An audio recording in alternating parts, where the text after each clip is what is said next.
Paige, can you talk about being part of this legacy now that coaches reached 1,200 wins, and did you guys do anything in the locker room to mess his hair up, throw water on him, anything to celebrate this? Yeah, we had a little celebration in the locker room. Balloons, confetti, we had those little twist popper things that we popped. We had a piñata. But he's very humble, very modest, doesn't want to celebrate himself, but we kind of forced him to. I got into his hair a little bit, so that was fun. But yeah, just coming here, being a part of this legacy, being a part of the program he and CD have built, and all the alums. It's just a blessing. It's amazing. It's what you dreamt of as a kid, just coming and being a part of this amazing program. And I'm very grateful. And again, just a testament to what he's built here and the longevity of it, of him maintaining greatness. It's amazing to be part of. Okay. For any of you guys, this is also CD's 1200th as well. Just what's the biggest lesson you've learned from her, whether in basketball or in life? Aaliyah. Wow. It's a good question. But yeah, no, as Paige was saying, it's a great milestone for them, but she's 17 now, so I'm gonna hype her up a little bit, even though she doesn't want the glory. But yeah, I think favorite memory of CD. Or favorite lesson? Favorite lesson helps me not to foul as much in the post. I think my post defense has evolved and gotten better this season, so a credit to her telling me to keep my hands by my ears and not fouling, so we'll say that. National Girls and Women in Sports Day, for any of you, what does it mean to have so many girls looking up to you, and especially in the state of Connecticut where women's basketball has been so revered for so long?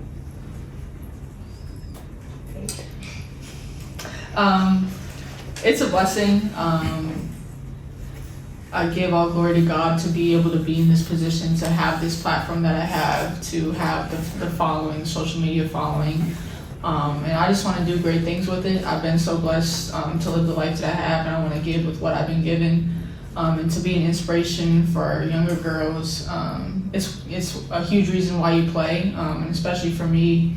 I know I've said it multiple times, but this season, like coming back from a major injury, 2 major knee surgeries, and showing young girls, I know ACL is very common to tear just in women's sports in general. So to be able to show younger girls that they can do it too, they can come back, be even better, despite all of the naysayers and the doubters, especially coming back from injury. But just to look up in the stands, see people wearing a jersey, little girls asking for autographs and pictures after the game is what it's all about, to inspire the next generation and be somebody that they can look up to and be a great role model for.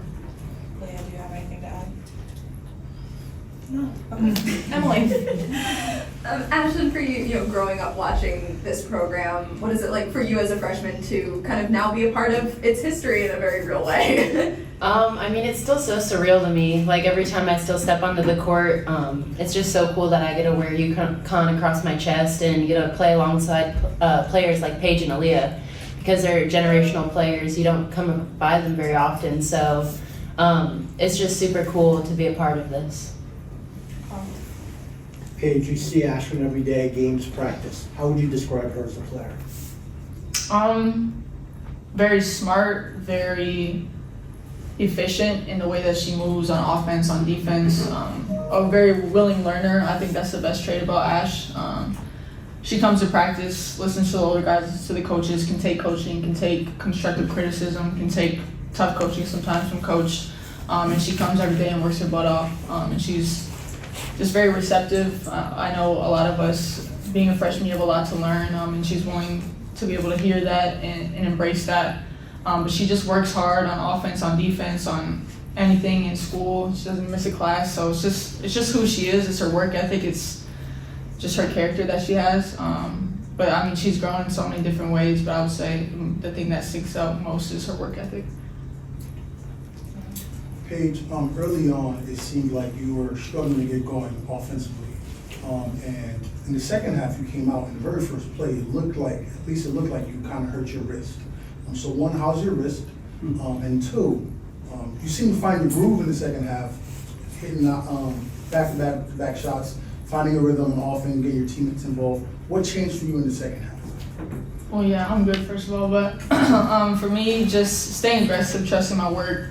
I got a lot of open shots in the first half that just weren't going in, but my teammates continue to feed me, continue to find me, and me just trusting that shots are going to go in, they're going to fall if I maintain with that aggressive mentality. But if I shoot every shot like, man, I hope this one's going in, it's not going to work that way. So just being confident, staying aggressive, trusting my work, and when the three ball's not falling, try to get into the mid-range, try to get to the basket a little bit more. So yeah. Roger. Paige, what role does CD play in the success of this program? We hear through the years everybody complain about her being that nagging team mom who makes you do everything you don't want to do, but there must be a lot of substance there for her to stick around this long and have such an effect. Yeah, I would say team mom for sure. Even today, like, the front of my jersey was tucked in and my back was sticking out a little bit, and she's like, tuck your jersey, you look sloppy. So it's just like stuff like that. She demands like professionalism out of every single one of us, and it's habits that we will carry on for the rest of our life, like in what we wear and how we do everything as a team and how we have like team bonding. Like, she does so much for us off the court, like just in team bonding activities. She dedicates her life to that stuff, like the trivia, the games, and the stuff that you don't see on the court. She keeps everybody together. She keeps everybody sane. She gets on everybody a lot, but I mean, we're grateful for her, and this program wouldn't be what it is without her, for sure. Also for Paige, where do you think the team's grown the most since your guys' lost to Notre Dame a couple weeks ago? I think defensively, in-game adjustments, I felt like Notre Dame ran the same play the entire game, and they got whatever they wanted. So us talking, communicating with each other, and figuring out like what do we have to do to stop this certain play, or what are their tendencies, and figuring out in-game adjustments amongst ourselves, and talking and figuring out that way, and just being aggressive, guarding the paint better, guarding dribble penetration better, and forcing teams to make outside shots more. But I would say defensively, I think we've grown the most. Aaliyah, you had a season high in rebounds tonight. I mean, just where's your confidence level, I guess, in the paint right now compared to maybe where it was at the beginning of the year? I think that it's just more about staying solid, staying dominant. Towards my rebounds, just relentless approach to getting either myself or my teammate extra possessions. I know most of them was on the defensive end, but still I think that helped us gain more of a momentum with our transition offense, especially going into the second half, which was really helped us pull away with the lead. But no, I think confidence and just knowing what's needed of me, what my team needs of me, and what my coach needs of me. You said there was a pinata. Did Geno take a swing at it and when ended up busting it open? Oh, did he? Took a couple swings. A lot of swings. Yeah, he busted it open with a weapon. I don't know. Candy for everybody? I'm sorry? Candy for everybody? Is that what ended up? It was sugar packets for CDs, Halls. tea, cough drops, Yeah. and drip drop packets. What was the weapon? I don't worry about it. I can't speak on it.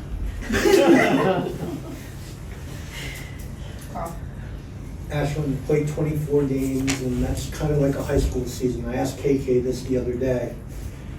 Is that tough mentally or physically, knowing that you played something similar to a high school season, yet you could have 6 or 8 weeks more to go in your season? I didn't really think about that comparison at all. I've just been so focused on like the present right now and not really focused on what I did in high school. But no, I mean, like physically I feel good, in shape. Mentally, you get tired some days, but you gotta push through that. But no, I'm embracing this and I'm really enjoying it. Last one back. Aaliyah, you have a challenge coming up on Sunday. Are you guys looking at this as an opportunity? What do you want to get out of it? Obviously, Cardozo's not going to be playing against you, but obviously it's a chance for this team to make a statement of some sort. Yeah, but I think it's more about making a statement within ourselves. coming off what we did today, we have a lot to fix. We weren't really proud of how we played the full 40 minutes, so a lot of things we got to look on film and get fixed in practice leading into this weekend. But again, we play for ourselves, we play for UConn, so whatever the outside noise is, we're going to cancel that out and making sure that we're executing the things that we want to get done.